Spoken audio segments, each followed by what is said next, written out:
नमस्कार दोस्तों, मैं राजेश दुग्गल आप सबका स्वागत करता हूं। आज हम चर्चा करेंगे लोकतंत्र के बारे में। लोकतंत्र वास्तविकता में है क्या, उसका रूप क्या है, उसका स्वरूप क्या है, वह कैसा था, कैसा है, कैसा होना चाहिए। इस विषय में मैं थोड़ा सा आप लोगों को बताना चाहूँगा अपने माध्यम से कि लोकतंत्र तक यात्रा करके हम यहाँ तक कैसे पहुँचे। क्या लोकतंत्र वास्तविकता में लोकतंत्र है या लोकतंत्र एक दिखावा है या एक लोकतंत्र पर्दा है, वास्तविकता में लोकतंत्र है क्या।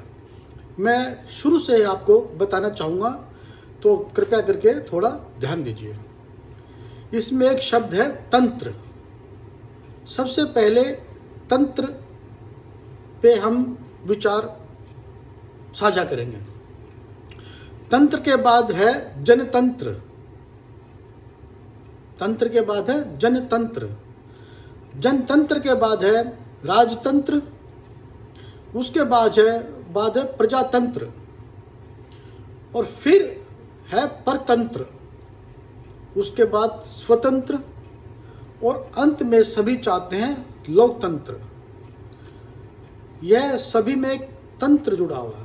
तंत्र का अर्थ आप समझ गए होंगे। तंत्र का वास्तविक मूल रूप है, उसका मूल अर्थ है व्यवस्था। तंत्र एक तकनीक शब्द भी है, एक मैकेनिकल वर्ड भी है। तंत्र का मतलब जो लोग इंजीनियरिंग साइड से हैं उनको पता है कि तंत्र एक टेक्निकल वर्ड है, लेकिन सामाजिक स्थिति में तंत्र का मतलब है एक व्यवस्था, एक प्रणाली। अब इनके साथ में एक रहस्य जुड़ा हुआ है, जो वहाँ से तंत्र से लेकर लोकतंत्र तक जो यात्रा है, उसके बीच में एक जो चीज है वो है षड्यंत्र। यंत्र का मतलब होता है एक टूल, तकनीक भाषा में यदि हम करें तो एक औजार, एक मैकेनिकल डिवाइस। तो षड्यंत्र एक ऐसा अदृश्य औजार है जो हमें तंत्र से लोकतंत्र तक लेकर आया। आज हम बहुत ही छोटी चर्चा करेंगे। आज हम चर्चा करेंगे सिर्फ तंत्र पर। तंत्र का मतलब है एक व्यवस्था। व्यवस्था हर चीज की है। यदि हम अपने पूरे सौर मंडल को या हम अपने पूरे ब्रह्मांड को देखें, उसने भी एक अपनी व्यवस्था कर रखी है। एक सभी का निश्चित समय है। सभी उस तंत्र में, उस व्यवस्था में बंधे हुए हैं। जो भी उस व्यवस्था के बाहर जाता है उसमें विस्फोट हो जाता है, उसमें टुकड़े हो जाते हैं उसके, और वो तहस नहस हो जाता है। यह एक मोटी मोटी बात मैं आपको समझा रहा हूं और शायद आपके समझ में आ गया होगा कि तंत्र का मतलब एक व्यवस्था जो हमारे पूरे ब्रह्मांड में, पूरे सौर मंडल में स्थापित है। उसके विपरीत कोई भी जाता है वह टूट जाता है, खत्म हो जाता है।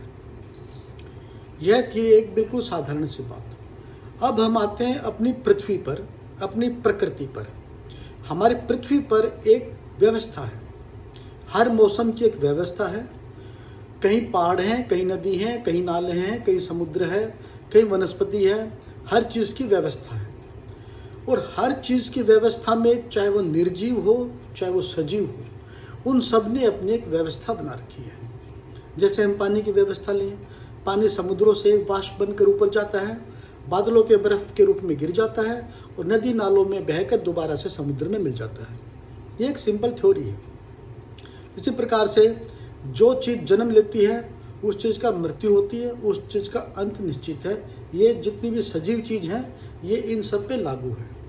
निर्जीव चीज़ का कोई निश्चित नहीं है, उसका समय कितना भी बड़ा हो सकता है, लेकिन जो सजीव चीज़ है उसका एक समय लगभग निर्धारित है कि इतने समय में उसका जन्म होना और इतने समय के आसपास उसकी मृत्यु होनी है। ये एक निश्चित व्यवस्था है। अब इस व्यवस्था के अंदर जितने भी प्राणी हैं, चाहे वो जलचर हो, चाहे वो थलचर हो, चाहे वो नभचर हो, चाहे वो रेंगने वाले हों, चाहे वो मांसाहारी हो, चाहे वो शाकाहारी हो, चाहे वो इंसान हो, चाहे पशु हो, सभी ने अपने अपने समाज के हिसाब से अपनी अपनी व्यवस्था बना रखी है, अपना अपना तंत्र बना रखा है, अपने अपने समूह, अपने अपने नियम और कायदे कानून बना रखे हैं। यह प्रकृति ने सबके अंदर भेजा हुआ एक व्यवस्था है जो पीढ़ी दर पीढ़ी सभी अपना रहे हैं। अब बात आती है, आप किसी भी जानवर को देख लो, उन सब की एक व्यवस्था है। किसी भी समुदाय को देख लो, चाहे वो मछली हैं, चाहे बाज हैं, चाहे चिड़िया हैं, कोई भी हो, हर प्राणी की, हर समाज की, उन सब की व्यवस्था है। वो सदियों से उस व्यवस्था के अनुरूप जीवन पालन करते आ रहे हैं। अब हम बात करते हैं इंसानों की। इंसान थोड़े महत्वाकांक्षी हैं, थोड़े जागरूक हैं, थोड़े खोजी हैं। इस प्रकार से उन्होंने अपनी जिज्ञासानुसार, अपनी खोजी प्रणाली के अनुसार उसमें खोज करते गए और अपनी व्यवस्था को बढ़ाते गए, निरंतर उसमें शोध करते गए, उसको सुधारते गए। तो ये तंत्र था जो पहले कबीलों से गांव में आया, गांवों से छोटे छोटे कस्बे बने, कस्बे से शहर बने, जिला बना, देश बना, महाद्वीप बने और पूरा संसार बना। सभी की अपनी अपनी भाषा है, सभी का अपना अपना पहनावा है। जैसी जहाँ की प्रकृति है वैसा वहाँ का उसकी संस्कृति, उसका कल्चर हो गया। तो ये एक व्यवस्था बनी जिसका नाम तंत्र रखा। तो इस तंत्र में आप देखेंगे कि यह कोई 1 वर्ष या 10 वर्ष या कहें कि 100 वर्ष नहीं, यह हजारों वर्षों का जो निरंतरता है, उसमें कई चीज़ें पीछे छूट गई, कई चीज़ें उसमें जुड़ती गई और ये चलता रहा और ये आगे भी चलता रहेगा। यह व्यवस्था चलती रहेगी। इस व्यवस्था के बिना कोई भी प्राणी जीवित नहीं रह सकता। इस व्यवस्था का हिस्सा हर बंदे को बनना पड़ता है, चाहे वो जानवर हो, चाहे वो इंसान हो। ठीक है जी। अब हम बात करते हैं अपने इंसानों की। अब आपने देखा होगा, पढ़ा होगा, सुना होगा, अनुभव किया होगा कि भी पहले आदि मानव थे, उसके बाद ये हुआ, उसके बाद ये हुआ, उसके बाद हुआ, बदलते गए। फिर एक समय ऐसा आया जब सभी ने मिलके भाषा का उत्पन्न हुआ, लोगों की बोलचाली में भाषा आ गई। उसके अनुसार उन्होंने एक अपनी व्यवस्था बनाई जिसका सभी ने अपने अपने रूप से, अपने अपने वहाँ के मौसम के हिसाब से, वहाँ पे जो अनुसंधान थे, जो संसाधन थे, उनके हिसाब से एक अपनी व्यवस्था बनाई।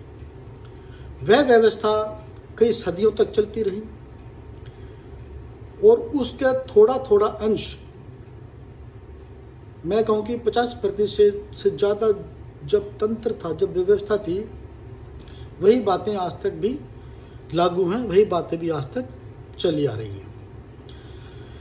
तो आज हम सिर्फ तंत्र तक ही सीमित रहेंगे। आपकी समझ में आ गया होगा कि तंत्र एक व्यवस्था है। यह जब व्यवस्था पूरी तरह विकसित हो चुकी, आबादियां बढ़ गई, तो लोगों ने क्या कहा कि अब इसका एक जनतंत्र बनाया जाए।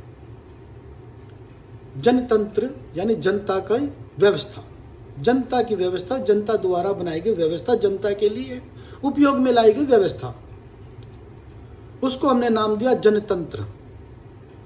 सभी को उसके योग्यता के अनुसार उसको काम दिया गया, उसको काम करने के लिए कहा गया, भाई आप ये करो, आप ये करो, आप ये करो, आप ऐसा करो तो हमारी व्यवस्था सही चलेगी। जनतंत्र में सब लोग सुखी थे, खुश थे, कोई किसी पर। तो ये तंत्र एक व्यवस्था बनी। इस व्यवस्था में सभी सुखी थे।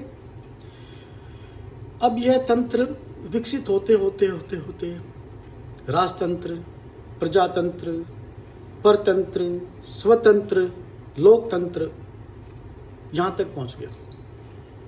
अब मैं आगे जो आपको बताऊंगा अगले भाग में कि भी जनतंत्र राजतंत्र तक कैसे पहुंचा, उसके बीच में षड्यंत्र कैसे घुसा, क्या लोगों ने अपने फायदे के लिए जनतंत्र को राजतंत्र बना दिया या कुछ और बातें इसमें उलझी जिसको लोग सुलझा नहीं पाए, उनकी मजबूरी हो गई कि जनतंत्र को भंग किया जाए। धन्यवाद।